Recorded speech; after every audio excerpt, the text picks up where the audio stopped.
তার গৃহে গেলেন। করজুড়ে নিবেদন করিতে করিতে আমার শিবাজ ঠাকুর মহাপ্রভুকে এইভাবে নিমন্ত্রণ করছে। কিভাবে হচ্ছে হচ্ছে শোনা শোনা মহাপ্রভু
এই জন্য যে কোনো অনুষ্ঠান করবেন নিমন্ত্রণটা হবে মুক্ত। যদি নিমন্ত্রণ বানানো হয় তাহলে সেখানে কেউ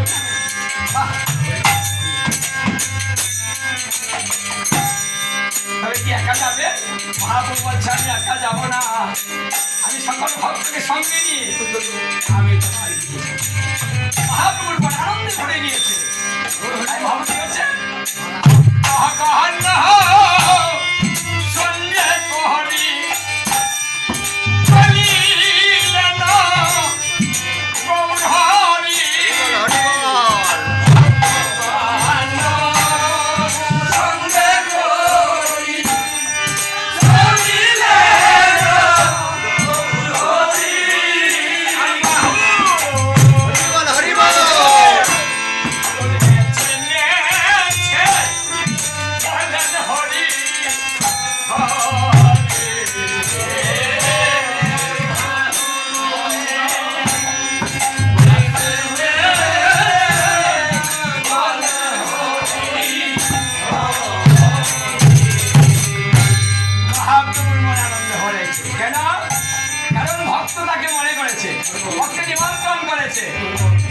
এই জন্য বৎসরে কম করে হলেও একবার করে বৈষ্ণব সেবা দিতে হয়, ভক্তকে নিমন্ত্রণ করতে হয়, আমার মহাপ্রভুকে নিমন্ত্রণ করে সেবা দিতে হয়, ফলে ভগবানের মন আনন্দে ভরে যায়।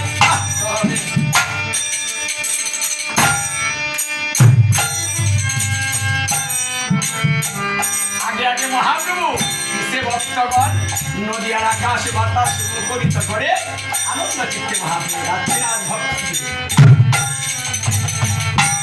নাম শনকি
এসে আমার মহাপ্রভুকে ঘিরে ধরেছেন।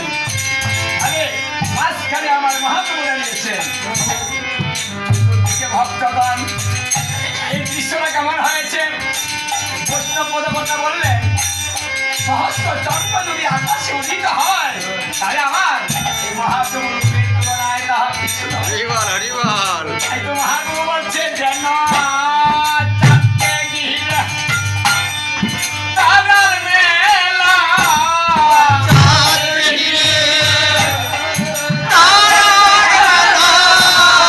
শ্যামকে ঘিরে ব্রজমালা।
বসেছে শিবাসে মাধবী মণ্ডপে পুষ্পদানস্ত যুগপীতে এই মধ্যাহ্নের সেবা শিবাসের মাধবী মণ্ডপে প্রতিদিন হয়। শিবাস ঠাকুর আমার মহাপ্রভুকে সেবা দিয়ে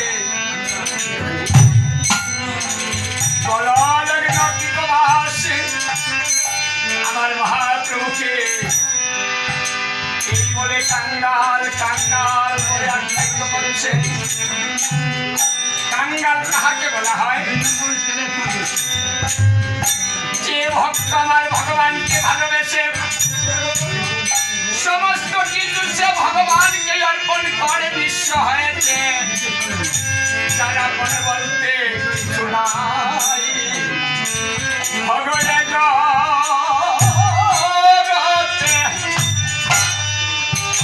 কাঙ্গাল তারা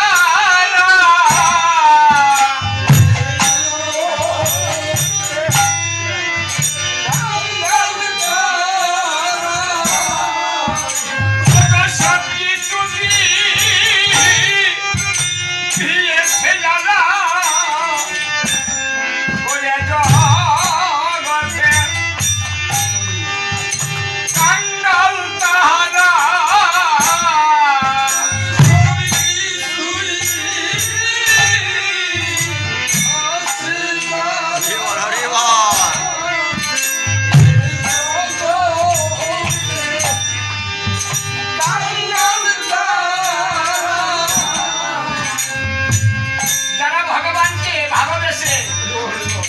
সমস্ত কিছু অর্পণ করে নিঃস্ব হয়েছে, যারা আপন বলতে কিছু নাই। অট্টালিকা গাড়ি বাড়ি সব থাকবে কিন্তু নিজের কিছু থাকবে এমন ভাবে যে কাঙ্গাল হয়েছে। আমার গৌর গোবিন্দের কৃপা তারাই তো লাভ করেছে। তাই তো বৈষ্ণব পদকর্তা বললেন, তুমি কাঙ্গাল সাজাও কাঙ্গাল সাজাও কাঙ্গাল সাজাও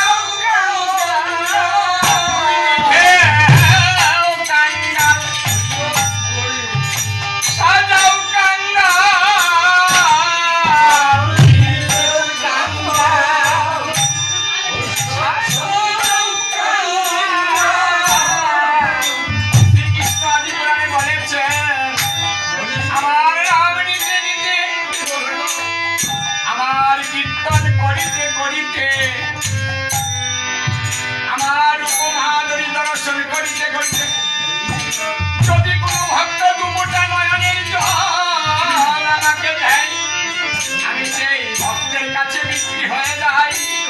তখন আমি আমার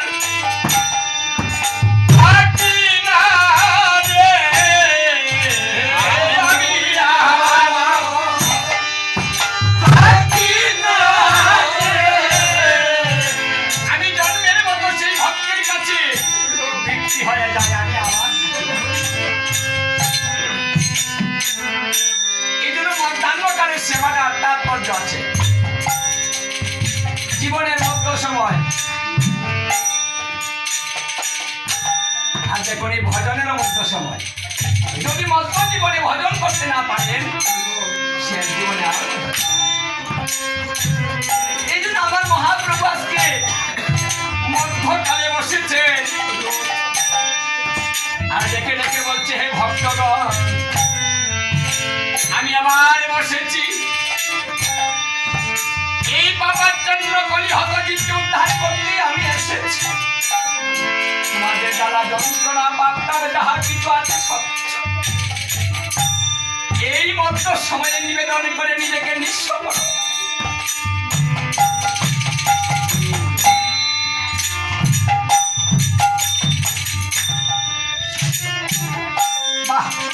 তাহলে সেবার মূল অর্থ হচ্ছে ভক্তি নিবেদন।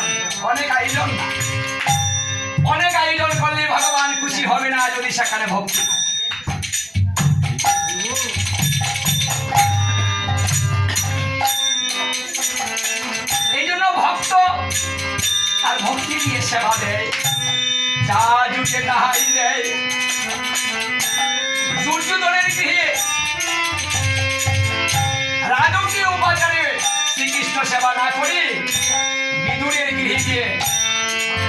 শুশ্রূষা সেবা করেছিলেন। উনি ভক্তকে কত ভালোবাসেন এই তত্ত্বটাই শিক্ষা দিয়েছেন। তাই আসেন, আমরা সময় পেয়েছি, যদি কাল আর সময় না পাই, এমন তো হতে পারে আমি এই মধ্য সময় আমার জীবন আর হবে না।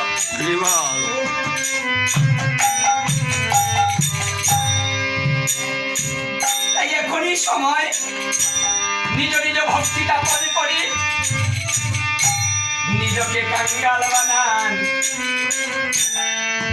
অনন্ত কোটি ব্রহ্মাণ্ডের মালিক তিনি দেখেন সেই গোলক বিহারী গোলক বৃন্দাবনে পরিত্যাগ করে ভুলুকে এসেছে। সাধারণ ভক্ত সেরেছেন আর নয়নের জলে ভক্ত প্লাবিত করে বেড়াচ্ছে। কেন কেন কাঁদছেন? ভগবানের কিসের অভাব হয়েছে? উচ্চস্বরে কাঁদে প্রভু জীবের লাগিয়া, আর চৈতন্য করান জীবকে এই কৃষ্ণ নাম।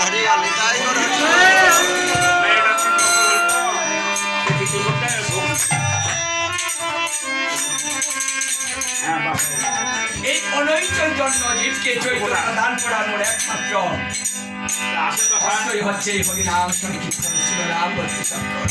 তাই মহাপ্রভু আজকে নিজেই নিজের নাম নিয়ে কাঁদছে আর জীবকে ভাব তত্ত্ব শিক্ষা দিচ্ছে। হে জীব, আমার কাছ থেকে তোমরা এই তত্ত্ব শিখো, আমার মতো হয়ে যাও। কৃষ্ণ কৃষ্ণ বলে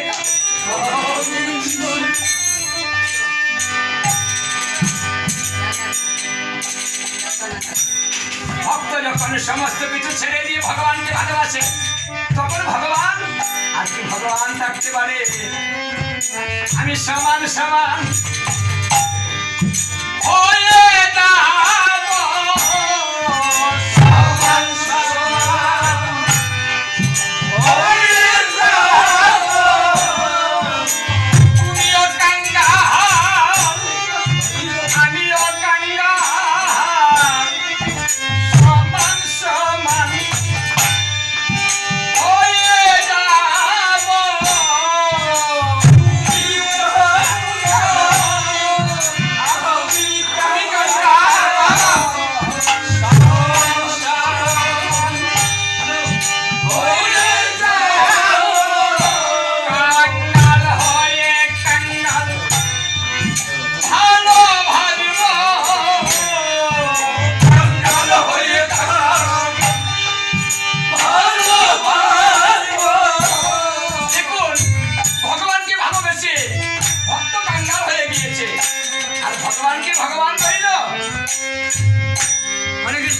সমস্ত কিছু ছেড়ে দিয়ে আজ ভগবান কাঙ্গাল হয়ে গেছে।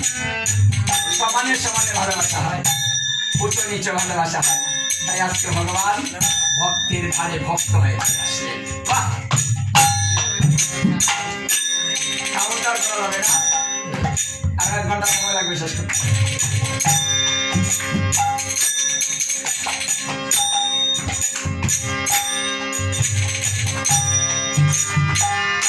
এইভাবে যখন আমার মহাপ্রভুকে সেবা দিচ্ছে, মহাপ্রভু কেমন করে সেবা করছেন?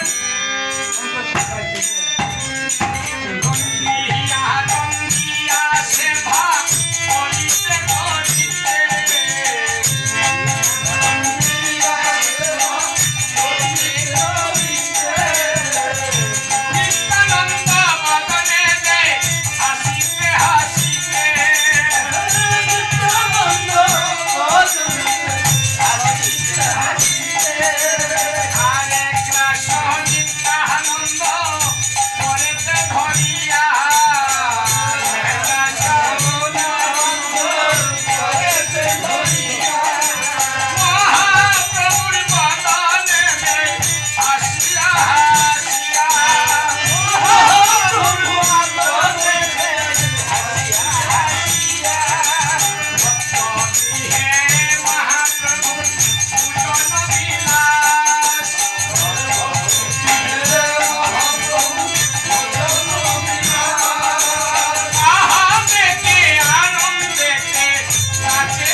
বের করে ঢুকলেন। সেবা করতে করতে মহাপ্রভুর ভাবাবিষ্ট মন তারপর যুগের কথা তাহার হয়ে আজকে মহাপ্রভুর সেই বৃন্দাবনের কথা, সেই তাপরের কথা, সেই লীলার কথা। তাই তো আমার মহাপ্রভু নয়নে জলে ভাসছেন।